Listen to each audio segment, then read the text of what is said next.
রাজত্ব হবে আর কারো রাজত্ব হবে না। وَكَانَ يَوْمًا عَلَى الْكَافِرِينَ عَسِيرًا। আর ওই দিনটা, ওই কিয়ামতের দিন হবে কাফেরদের জন্য সবচাইতে কঠিন। সবচাইতে কঠিন হবে কাদের জন্য? কাফেরদের জন্য। কাফের কারা? কাফের হচ্ছে তারা যারা নাকি আল্লাহর আইনকে অস্বীকার করেছে, আল্লাহকে অস্বীকার করেছে, আল্লাহর আইনকে অস্বীকার করেছে। ওরা কি? কাফের। কুফর শব্দের অর্থ হচ্ছে গোপন করা।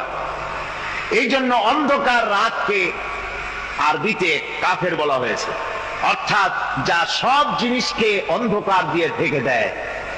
তো কুফর হচ্ছে সেই জিনিস যা মহাসত্যকে ঢেকে দেয়, সত্যকে, মহাসত্যকে ঢেকে দেয় যে জিনিস, সেটাকে কুফর বলা হয়। আর এই কাফের অন্ধকারে ঘুরে মরে, সে কোন আলোর খোঁজ পায় না। আল্লাহ রাব্বুল আলামিন বলেন,